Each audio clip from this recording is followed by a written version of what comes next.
Si vous avez vos petits-enfants, et même si vous ne les avez pas vus depuis des semaines maintenant, ne cédez pas à la tentation très forte et si compréhensible des embrassades ou qui reviendraient à les serrer dans vos bras.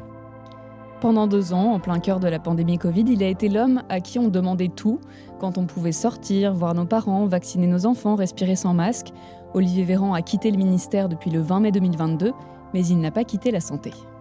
Ce médecin neurologue, ex-porte-parole du gouvernement, engagé plus jeune dans le milieu syndical et associatif, a été aussi député de l'Isère à 4 reprises, jusqu'à sa défaite en juillet 2024. Depuis, il a envisagé une reconversion dans la médecine esthétique. Un projet qui avait fait jaser, il nous dira pourquoi il l'a abandonné. Depuis 1 an et demi, il a fondé une société de conseil et de lobbying, il est aussi animateur télé. Alors comment vit-il cette nouvelle vie ? Peut-on être heureux loin du pouvoir quand on l'a côtoyé pendant 12 ans ? Quel regard porte-t-il sur la situation politique actuelle ? Où se situe la France en termes d'innovation en santé ? Comment a-t-il été diagnostiqué TDAH tardivement ? Olivier Véran est notre invité. Je suis Margot de Froville, chef du service santé de BFM TV. À ses côtés, Alain Ducardonnet, médecin, consultant santé BFM TV. Vous écoutez le podcast Santé, le podcast qui prend soin de vous.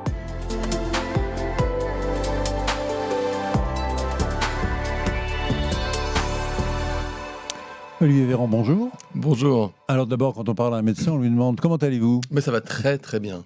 J'entendais là le son de ma voix recommandant aux parents de ne pas embrasser leurs enfants. Je me dis, on a vécu quand même une époque complètement folle, hein, avec un peu de recul sur tout ça.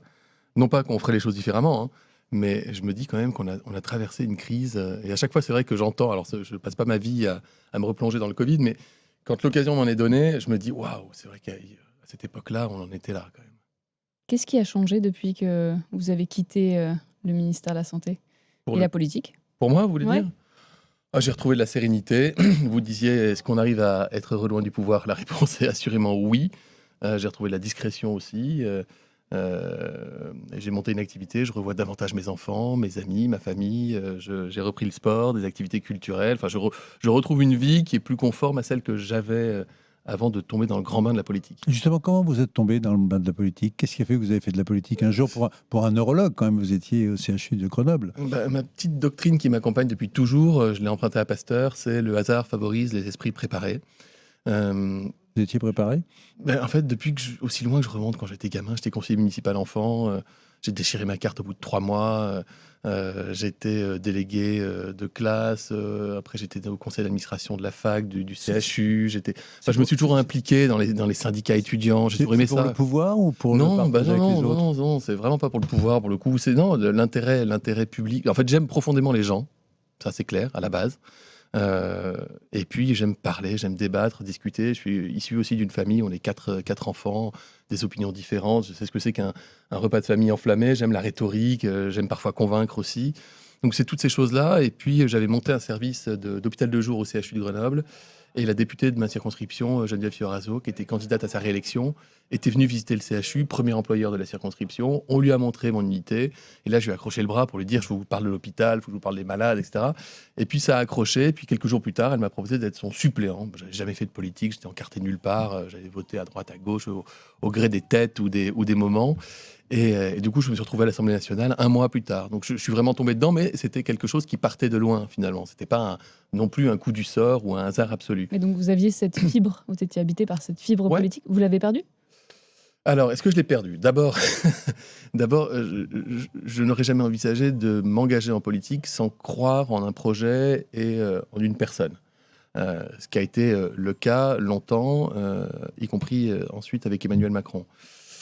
J'ai eu plus de mal sur la fin. D'abord, je me suis un peu ennuyé. Enfin, c'est affreux de dire ça, pas dire ennuyé, mais j'ai prolongé mon action gouvernementale après la santé au porte-parole. C'était pas mon truc, parce que moi, j'aime bien faire les choses, j'aime bien avoir les mains sous le capot, j'aime bien comprendre, j'aime bien être interpellé. Porte-parole, c'est vraiment une mission très, très à part en termes de politique publique.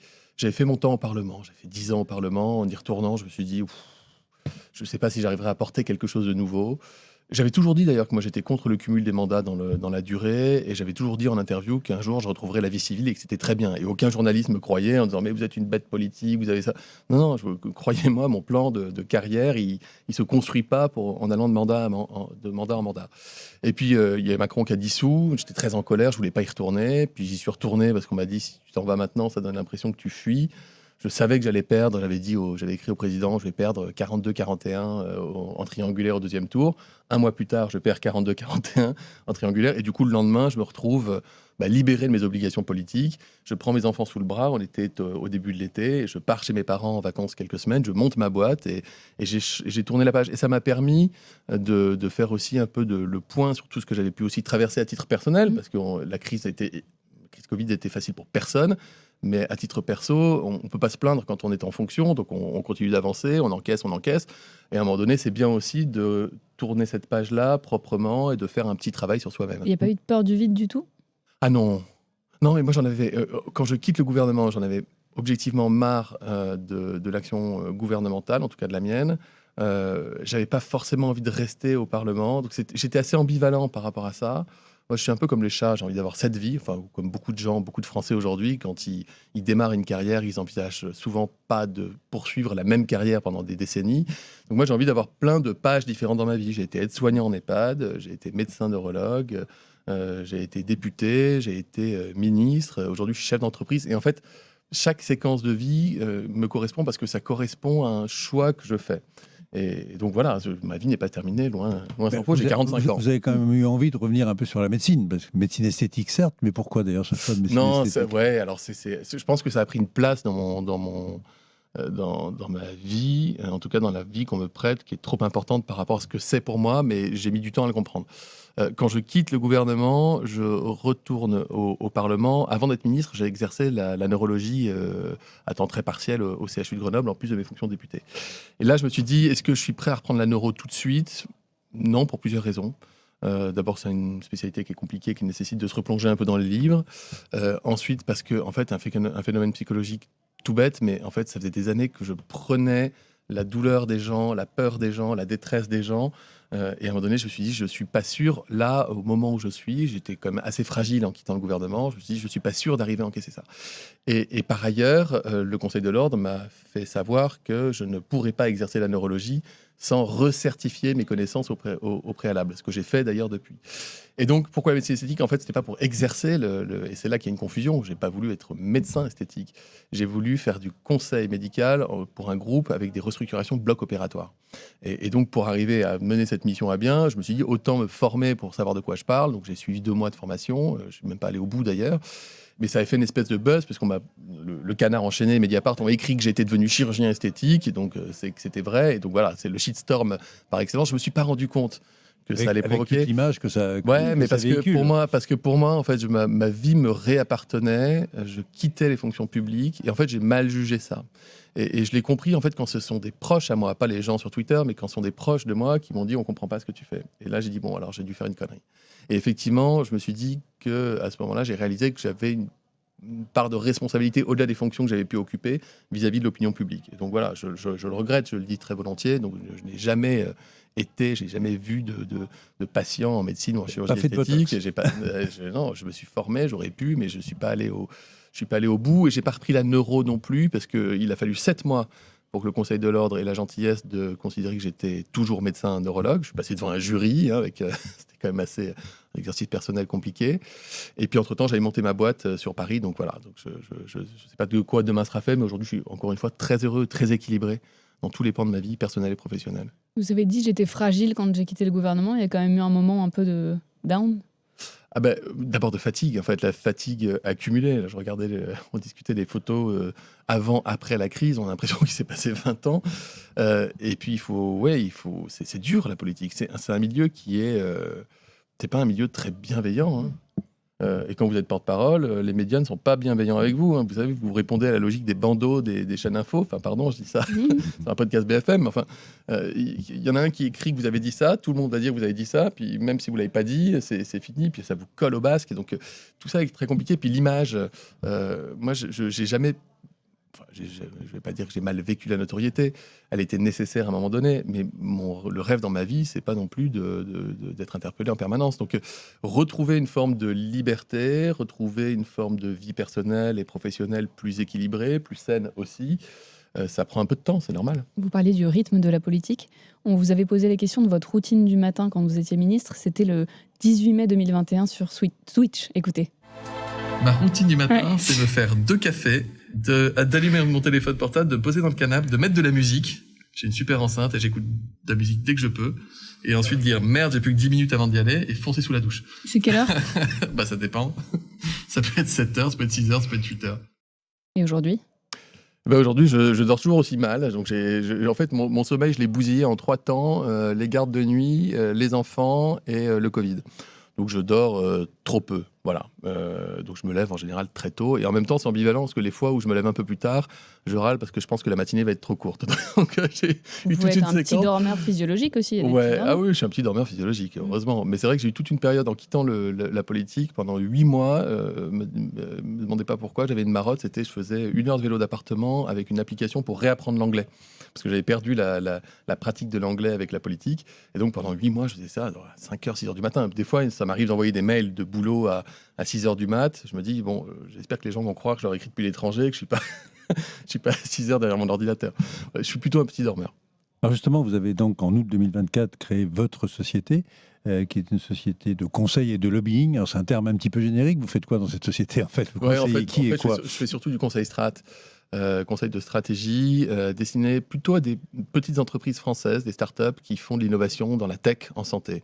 Parce que la tech est en train de bouleverser la santé dans le monde du diagnostic, des thérapeutiques. C'est incroyable. On a une très belle filière d'innovation française. C'est plus compliqué quand il faut passer à l'échelle parce que tous les aspects réglementaires, les contraintes, la frilosité parfois des pouvoirs publics que je redécouvre côté privé fait qu'on n'a pas forcément des entreprises qui sont toujours portées. Et donc moi j'aime bien aller là où ça fait sens pour moi, parfois où ça rejoint les engagements politiques que je pouvais avoir, là où je pense que je vais être impactant. Et je suis très heureux et très reconnaissant parce que ma reconversion, je peux dire qu'elle a été réussie très, très rapidement. Je n'ai pas eu de période de flottement ou de latence parce que j'ai aussi ce qu'on appelle cette verticale, cette compétence à la fois en santé et en tech que j'ai alimentée depuis des années. Et donc, c'est très intéressant en réalité d'accompagner des petites ou des moyennes structures dans leur développement. Donc, c'est moins du lobbying tel qu'on l'entend, même si c'est ça qui a été écrit dans la presse, que vraiment du conseil de strat. Je fais aussi des conférences un peu de partout, beaucoup sur l'IA et sur la santé.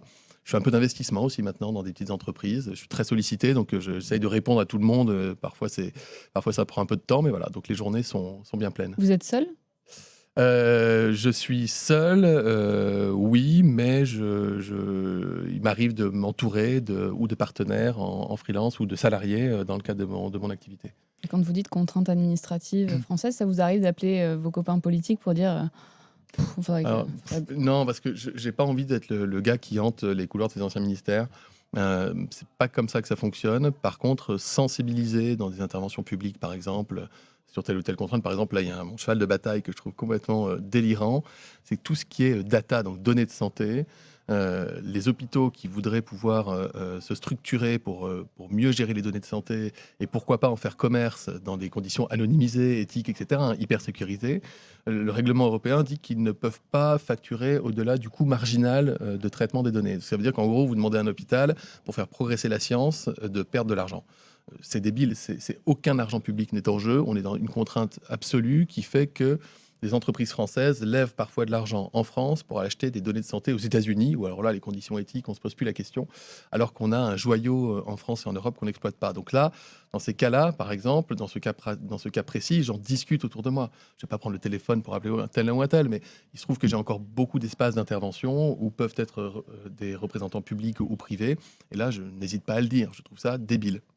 Considérez que le développement de la tech santé, qui est en effet inéluctable, l'IA, c'est une chance pour la médecine en France? Bien sûr, une chance pour la médecine tout court.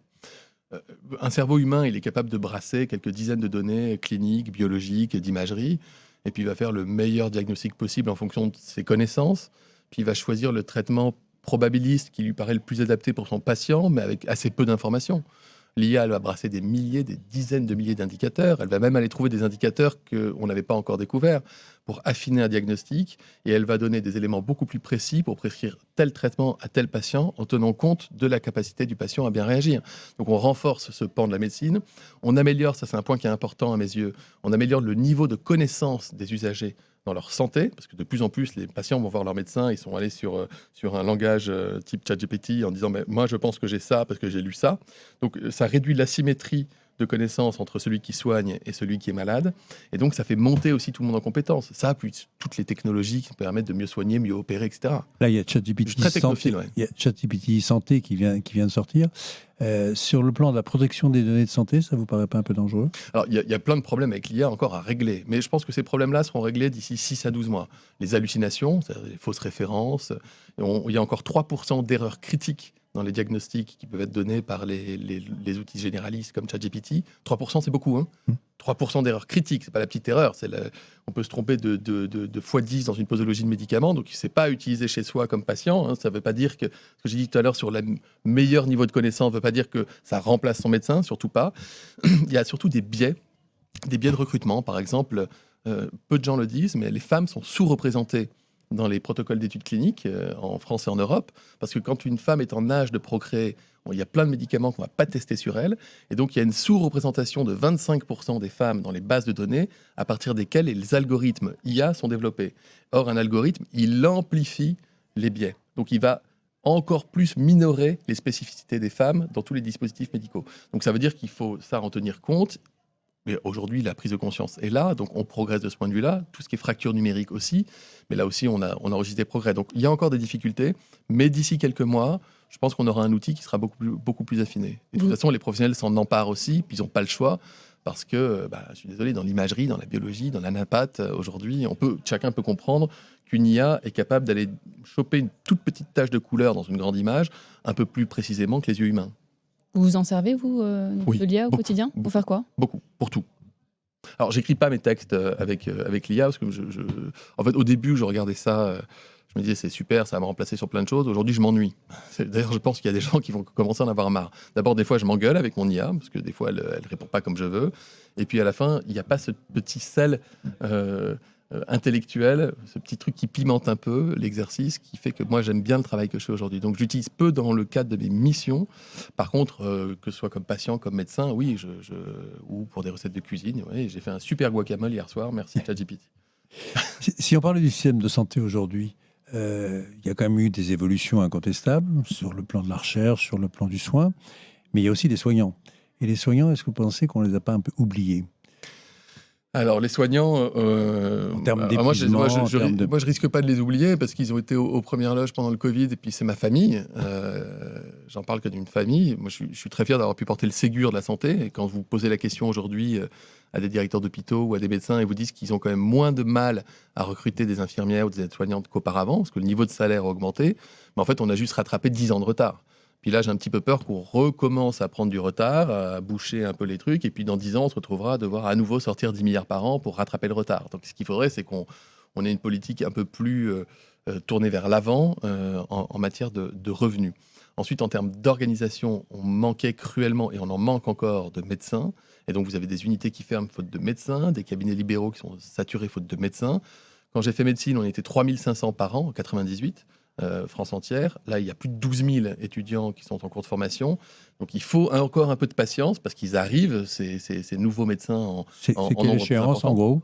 Les premières promos, près de 10 000 par an, ils arrivent là, dans les toutes prochaines années. Donc, ça va donner une bouffée d'oxygène. Et puis, il y a tout ce qui est télésanté, là aussi, par exemple. Je regardais la télémédecine quand j'étais ministre. Franchement, j'ai ouvert les vannes. On est passé de 20 000 à 1 million d'actes de téléconsultation par semaine dans notre pays, parce que j'ai pris par arrêté, j'ai enlevé tout un tas de blocages que j'estimais, pardon pour l'expression encore une fois, débiles. Il fallait avoir vu le médecin sur place une première fois, il fallait être à côté d'un soignant, il fallait un truc crypté que personne n'avait. Et puis, les habitudes reprennent leurs droits. Et puis, post-Covid, il y a des contraintes qui ont été mises. Alors, on ne peut pas faire plus de 20% d'actes de téléconsultation, etc. Du coup, en fait, on met des freins à des solutions modernes qui marchent partout dans le monde, quoi. Donc, ça aussi, ce serait bien qu'on soit un peu plus...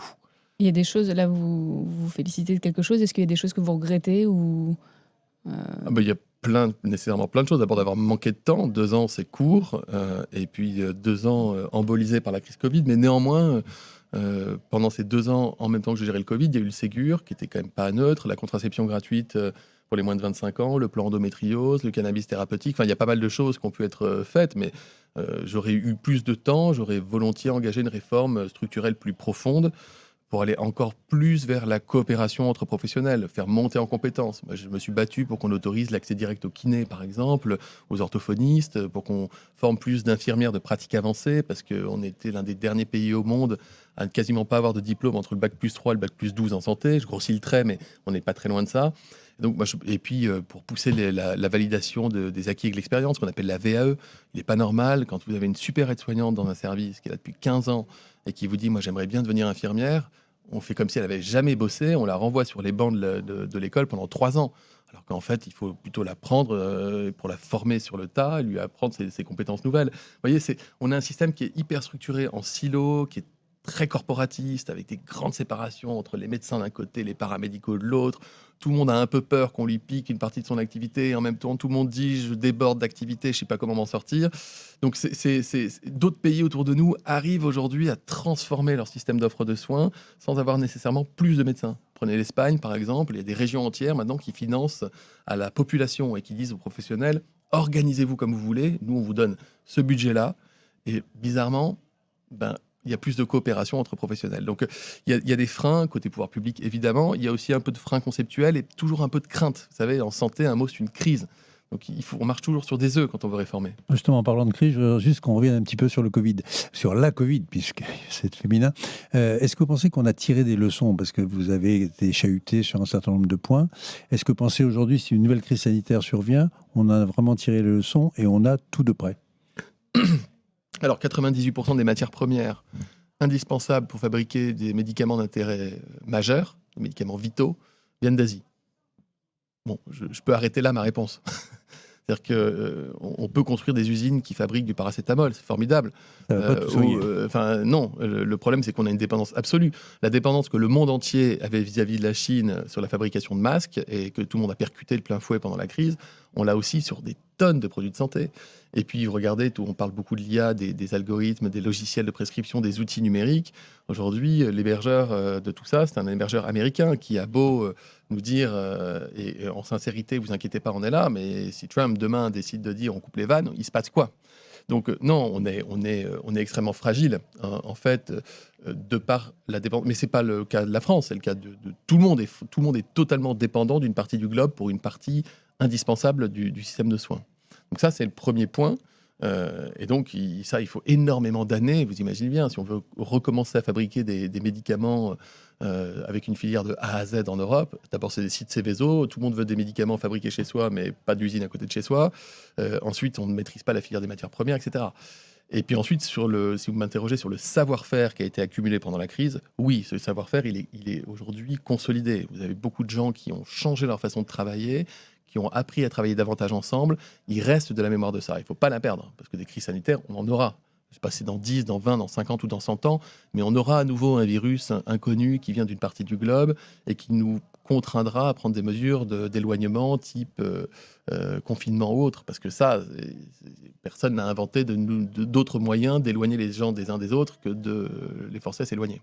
Vous avez quel lien avec l'actualité? Vous consultez les applications Oui, je regarde tous les jours? Oui, je m'informe, oui. Tous les jours? Ouais. Vous avez suivi le budget de la sécurité sociale, Oui. la grève des médecins. Quel regard vous portez sur ce budget de compromis? En fait, c'est moins le regard que je porte sur le budget que l'état démocratique dans notre pays. Une des raisons pour lesquelles j'étais non pas soulagé, mais je quittais la politique active. Et je vous le disais tout à l'heure, j'aime profondément les gens et j'avais du mal à me retrouver dans la tension qui peut exister aujourd'hui entre le politique en général, mais c'est pareil avec le journaliste en général, et la population. Ça devenait très difficile vous êtes délégitimé dans votre capacité à prendre des décisions collectives. C'est très très dur aujourd'hui de faire la politique. Et vous avez un Parlement qui est éclaté, sans majorité distincte, où c'est du sauf qui peut. On essaye de faire en sorte que le pays ne s'effondre pas en faisant adopter des textes dans des conditions qui sont des conditions extrêmement dégradées, en fait. Donc, on n'est plus dans la politique au sens noble du terme, on est dans de la gestion. Et je vais dire, la faute à qui? On pourra dire c'est la faute à Macron parce qu'il a dissous, etc. On peut dire c'est la faute aux gens parce qu'ils n'ont pas donné de majorité. On peut dire c'est la faute aux... Toujours est-il qu'on a encore une année et demie difficile devant nous, quoi. Et je pense que les Français, je pense, vous commencez à attendre avec un peu d'impatience qu'on tourne cette page et qu'on aille vers un nouveau cap avec une majorité claire. Je pense que c'est indispensable. Et cette nouvelle page, Qu'elle soit de gauche ou avec de vous droite, hein, il faut une majorité claire. On a des institutions qui fonctionnent sur cette base-là. Ou alors on les refonde, on les repense. Moi, j'étais favorable à ce qu'on fasse davantage de référendums, qu'on implique davantage les gens. Vous avez Voilà. dit j'étais en colère quand Macron a dissous. Vous êtes toujours en contact régulier? Non, pas depuis un moment. Non, pas depuis un moment. Non, pas depuis un moment. Qui vous avez gardé Je reconnais en ami? des compétences intellectuelles, des qualités rares que j'ai trouvées chez lui dès la première fois que je l'ai rencontré. Après, sur le chemin politique, le cheminement qui a été le sien, j'ai arrêté de m'y retrouver au bout d'un moment. Donc voilà, je ne renie rien de ce que j'ai pu faire, mais mes convictions, elles sont différentes aujourd'hui. Vous avez gardé un lien avec qui du temps de... Avec des anciens ministres, avec des copains députés. Voilà, je passe pas ma vie avec les politiques. J'ai beaucoup d'amis en dehors, mais je retrouve souvent des politiques, des anciens élus avec qui j'avais noué des liens avec plaisir.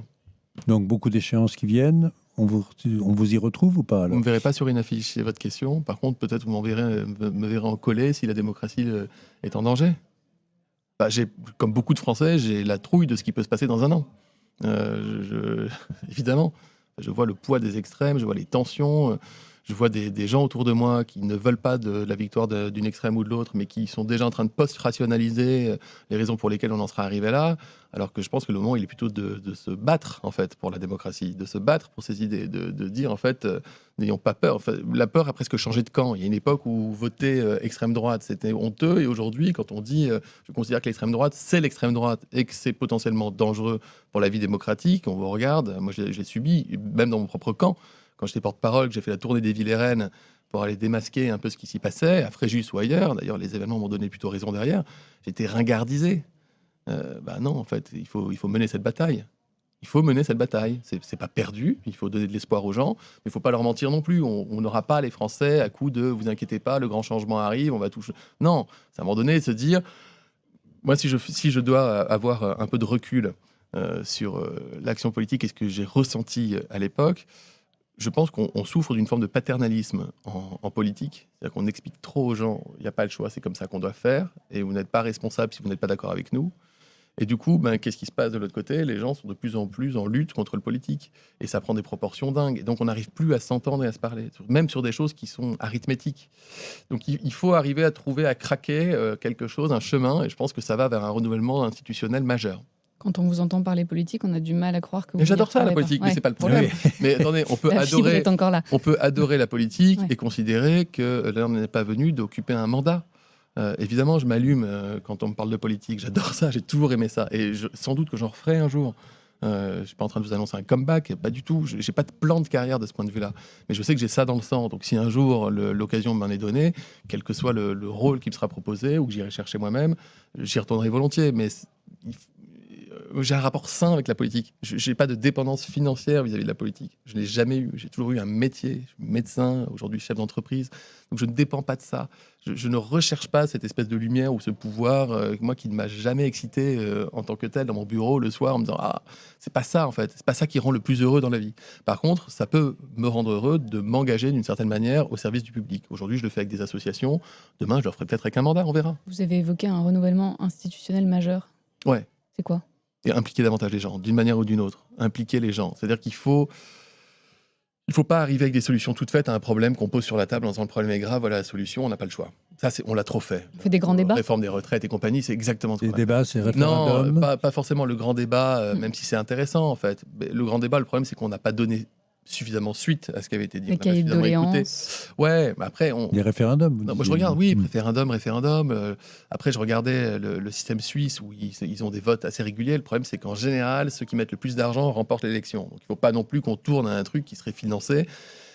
Néanmoins, j'ai vu toujours une flamme dans les yeux des gens, même quand c'était pour nous insulter ou pour nous encourager, qui me fait considérer que la France est un peuple puissamment politique. Donc si elle se détourne aujourd'hui du politique, elle ne se détourne pas de la politique. Donc peut-être qu'on devrait lui donner davantage d'outils décisionnels pour que son implication morale, intellectuelle devienne une application pratique. Pour terminer, dans le magazine Zèbre, vous vous êtes confié sur votre diagnostic tardif d'hyperactivité. C'était dans quel contexte? Le diagnostic Hmm. Le trouble du sommeil. C'est-à-dire que quand tout s'est arrêté et quand j'ai retrouvé une vie plus calme, j'ai continué d'avoir une montre qui m'indiquait que je dormais moins de 5 heures. Et, et puis j'ai vu un spécialiste qui m'a dit, mais évidemment TDAH, mais enfin tu le sais. J'ai dit, ah, non, j'ai jamais fait le lien. Puis alors, j'en ai vu un deuxième, puis un troisième qui m'ont dit non, mais Vous avez fait des bilans? ouais, Hmm. il n'y a aucun souci. Et c'est vrai qu'en revenant en arrière dans mon enfance, dans le collège, dans le lycée, j'ai vécu le parcours que vivent des milliers de gamins aujourd'hui qui souffrent d'un TDAH et qui sont parfois en décalage important, notamment au moment du collège. C'est des moments qui peuvent être difficiles. Et bon, à l'époque, je m'en suis sorti avec les outils que j'avais. Et puis, une fois qu'on est adulte, on peut en faire non pas un handicap, Vivez mais bien plutôt, avec. plutôt une chance. Je pense que j'aurais pas pu gérer la crise Covid avec l'intensité qu'il y avait à l'époque si j'avais pas eu ce côté hyperactif. Comment Qui ça fait que- s'est traduit rétrospectivement, où votre équipe vous a dit ah, maintenant que tu le dis, Ah non, mais moi, tout le monde autour de moi me disait, mais t'es boossé à la caféine, qu'est-ce que tu prends? T'es tout le temps une pile. Ouais, et quand j'étais gamin, c'était pareil. Je chantais à la chorale, j'étais le seul gamin qui bougeait tout le temps, qui restait pas en place. Mes parents me disaient, mais tu chantes bien, mais tu veux pas rester calme un peu? C'est pas possible de devoir comme ça tout le temps bouger. Le débit rapide de parole, etc. Mm. Donc c'est et vous prenez un traitement aujourd'hui? Ouais, alors j'essaye toujours d'ailleurs de prendre du méthylphénidate à dose assez cool. Ça m'aide à me concentrer dans la journée. Ça va pas transformer mes troubles Vous du trouvez que ça sommeil. va mieux? Vous dormez mieux, non? Je dors pas forcément mieux, je dors quand je fais un peu plus de sport. Voilà. Merci beaucoup, Olivier Véran. Merci à vous, ça m'a fait plaisir de vous revoir. Nous aussi. Et nous, on se retrouve la semaine prochaine. Et d'ici là, Prenez soin de vous.